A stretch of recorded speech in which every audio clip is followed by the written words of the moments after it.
Hey guys, it's me, Kitty, or some of you might know me by my author name, K.M. Shea, and today I am going to be reading a fairy tale to you guys. Now, for those of you who aren't familiar with my Timeless Fairy Tale release, I don't know if you want to say schedule or launch plan, but I always end up doing a blog post where I go over the original fairy tale that I retold and I kind of like pick it apart, sort of like make fun of it because I mock the things I love, which is a very emotionally healthy thing to do, not. So yeah, so today I figured I could do it on video and you guys could see me do it in person. I bought this really nice book, Grimm's Fairy Tales. See, that's Little Red Riding Hood. It's got a really cool backside too. But yeah, so I am going to be doing some paraphrasing just because I was looking and reading some of these fairy tales in advance and they are unexpectedly long. So yeah, I'll be trimming it down a little bit. That way the video stays under 10 minutes. But for today, I've decided we are going to do The King of Golden Mountain. So let's get started. A certain merchant had two children, a son and a daughter. Both were very young and scarcely able to run alone. He had two richly laden ships, then making voyages upon the seas, in which he had embarked all of his property in the hope of making great gains when the news came that they were lost. Pause. I'm beginning to think that all fairy tale characters, or specifically all fairy tale merchants, take the same financial advice from the same terrible financial advisor, as this is the exact same decision that Belle from Beauty and the Beast, that her dad made because they had once been rich, and then they were poor because he did the exact same thing. Fairy tale merchants, please smarten up in the future. So, the ships were lost. So he went from being a very rich man to becoming a very poor man, so that nothing was left but one small plot of land, and to relieve his mind of a little trouble, he often went out to walk there. One day, as he was walking around, a rough-looking dwarf stood before him and asked him why he was so sorrowful, and what it was that took him so deeply to heart. But the merchant replied, "If you could do me any good, I would tell you." "Who knows but I may," said the little man. "Tell me what is the matter, and perhaps I can be of some service." The merchant told him how all of his wealth was gone to the bottom of the sea, and how he had nothing left except for this little plot of land. "Oh, trouble not yourself about that," said the dwarf. "Only promise to bring me here 12 months hence, whatever meets you first on your return home, and I will give you as much gold as you please." Yeah, that's definitely going to be a great bargain. The merchant thought this was no great request, that it would most likely be his dog or some sort, but he forgot about his little child. Which, remember, there was a daughter too. I'm starting to sense some kind of bias here. So he agreed to the bargain and signed and sealed the engagement to do what was required. But as he drew near home, his little boy was so pleased to see him that he crept behind him and laid fast hold of his legs. Then the father, startled with fear, and saw what it was that he had bound himself to do. But as no gold was come, he consoled himself by thinking that it was only a joke that the dwarf was playing on him. About a month afterwards, he went up the stairs into an old lumber room to look for some old iron that he might sell and raise a little money, and there he saw a large pile of gold lying on the floor. At the sight of this, he was greatly delighted, went into trade again, and became a greater merchant than before, which hopefully means he stopped listening to his financial advisor. Meantime, his son grew up, nothing about the daughter, and at the end of the 12 years drew near. Oh, no. Yeah, I must have screwed up. Not 12 months, 12 years.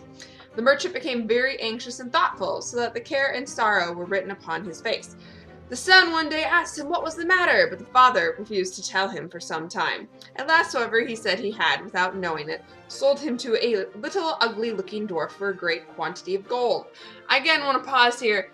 Nowhere in the beginning of the story did it say the dwarf was ugly. I think now the dad is kind of like starting to let his own poor choices color how he is looking at this situation.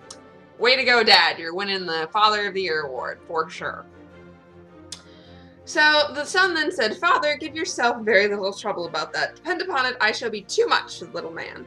When the time came, they went out together to the appointed place, and the son drew a circle on the ground and set himself and his father in the middle. The little dwarf soon came and said to the merchant, "Have you brought me what you promised?" The old man was silent, but his son answered, "What do you want here?" The dwarf said, "I come to talk with your father, not you."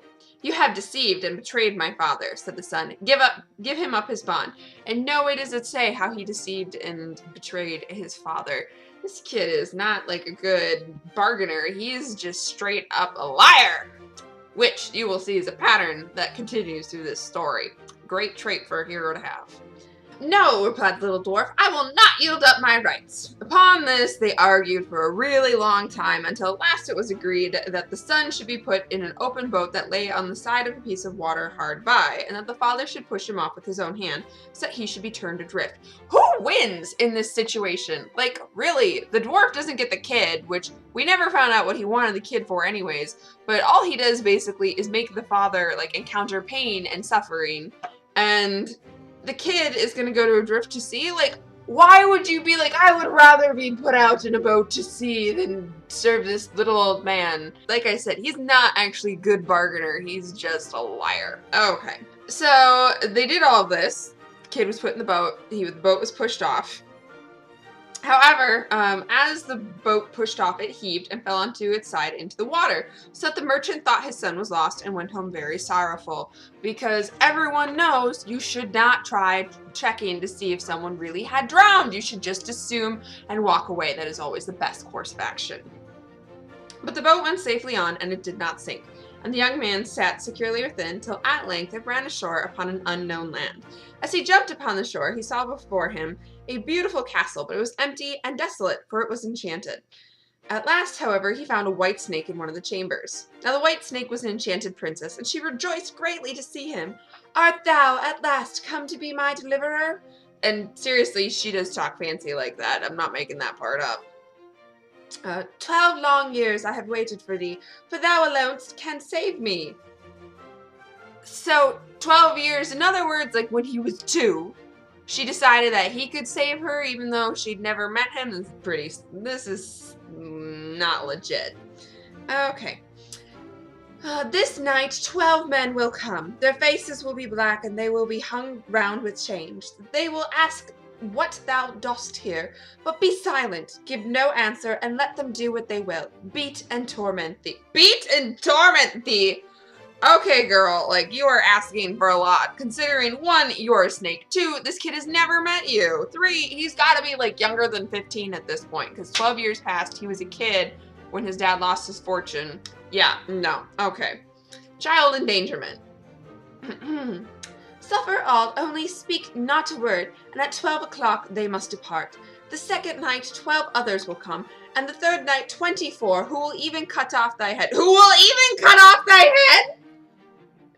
I did not get that wrong. It's right there. Yes. Yeah, this definitely wife material, because she asks him, yeah, to put up with his head being cut off. It's great. Okay. Let's see. Restarting. And the third night 24 men who will even cut off thy head. But at the 12th hour of that night, their power is gone, and I shall be free, and will come and bring thee the water of life, and will wash thee with it, and restore thee to life and health. That sounds like a great bargain. Hopefully it actually works.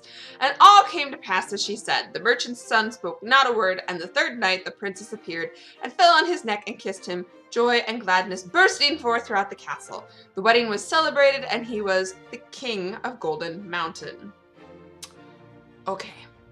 They lived together very happily, and the queen had a son. 8 years had passed over their heads when the king thought of his father. His heart was moved, and he longed to see him once again.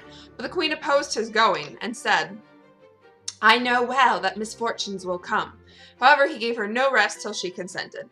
At his departure, she presented him with a wishing ring, and said, Take this ring, put it on your finger, and whatever you wish it will bring you. Only promise that you will not make use of it to bring me hence to your father's.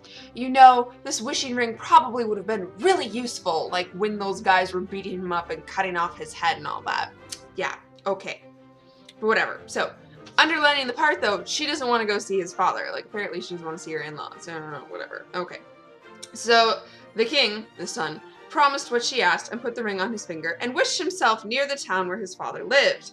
He found himself at the gates in a moment, but the guards would not let him enter because he was so strangely clad. So, forgetting that he had the wishing ring, he went up to a neighboring mountain where a shepherd dwelt and borrowed his old frock and thus passed unobserved into a town. He's not the brightest. Okay. When he came to his father's house, he said he was his son, but the merchant would not believe him and said he had but one son, who he knew was long since dead. And since he was only dressed as a poor shepherd, he wouldn't even offer him anything to eat. Really generous, Dad. Okay, the king persisted, however, that he was his son and said, "Is there no mark by which you would know I'm really your son?" "Yes," observed his mother, "our son had a mark like a raspberry under the right arm." Which, pause, how would he not know this about himself? How would he not know, oh look, I have this mark that like only your son have. Like, I know that because I'm your son. Why does his mom have to tell him? Like, does this guy not bathe? I have serious questions for him. Okay, so he showed them the mark and they were satisfied that what he said was true. Next, he told them how he was the king of Golden Mountain and married to a princess and had a son who was 7 years old. But the merchant said, that can never be true. He must be a fine king. That could never be true. He must be a fine king, truly, who travels about in a shepherd's frock. So in other words, he's making fun of him. That's a really nice thing to do to your long-lost son, by the way. Still, as always, getting the Father of the Year award. At this, the son was very angry, and, forgetting his promise, turned his ring and wished for his queen and son. Okay, not only did he, like, totally apparently not listen to what his wife said, but he also, again, wasn't thinking, because he could have wished for his father and his mother to be taken to his country, which personally I think would be way more convincing instead of just randomly popping in a lady and a kid. You go to the country where everybody's like, oh, your highness, like, welcome home. That is so much more convincing. So in an instant, his wife and son stood before him, but the queen wept and said he had broken his word and misfortune would soon follow. He did all he could to soothe her, and she at last appeared to be appeased, but she was not so in reality, and only meditated how she would take her revenge. Okay, one day he took her to walk with him, so this is the king and his wife, out of town, and showed her the spot where the boat had turned adrift upon the wide waters. Then he sat himself down and said, I'm very much tired. Sit by me and I will rest my head in your lap and sleep a while. And as soon as he had fallen asleep, she drew the ring from his finger and crept softly away and wished for herself and her son at home in their kingdom. When the king awoke, he found himself alone and saw the ring was gone from his finger. I can never return to my father's house, he said. They would say I am a sorcerer. What? Because your kid and your wife disappear, which, I'm sorry, but they were there when they appeared in the first place. Now they're suddenly gonna think you're a sorcerer when they didn't even think that you were a king? Really? Really? That's the narrative you're gonna go with? Ugh. I will journey forth into the world till I come again to my kingdom. So, paraphrasing time, he does travel and he meets 3 giants who ask him to split up their inheritance and divide it evenly among them. The inheritance consisted of a sword that cut off an enemy's head whenever the wearer gave the words heads off, a cloak that made the owner invisible or gave him any form he pleased, and a pair of boots that transported the wearer to wherever he wished. The king said they must let him try on these wonderful things so he could assert how valuable they were. So they gave him the cloak, he wished he was a fly, and then he said, let me try the other stuff. So they said no to the sword until he promised not to kill them, but then he also asked for the boots as well. So he's got all 3 items, and what does our very trusting and honest hero do? He wishes himself back to Golden Mountain, leaving the giants without any kind of inheritance at all. When he arrived at the castle, the whole place was in a fancy celebration and feast uproar because his queen was about to celebrate her marriage with another prince. So he put on all of his newly acquired inheritances and went through the palace to the feast and sat next to his queen, who, whenever anybody tried to serve her anything, she would eat to the point where she got freaked out and thought she was cursed. So she went running to her room and wept and said, alas, did not my deliverer come? Why then doth enchantment still surround me? Thou traitoress, said he, suddenly speaking in formal language that he has never before used. Thy deliverer indeed came, and now is near thee. Has he deserved this of thee? And he went out and dismissed the company and said the wedding was at an end. But the princes and nobles didn't want to go and said they mocked him. So our very kind-hearted king then says, heads off! And with his word, the traitor's heads fell before him, and he was once more king of Golden Mountain. The ending is very uplifting, and the morals are...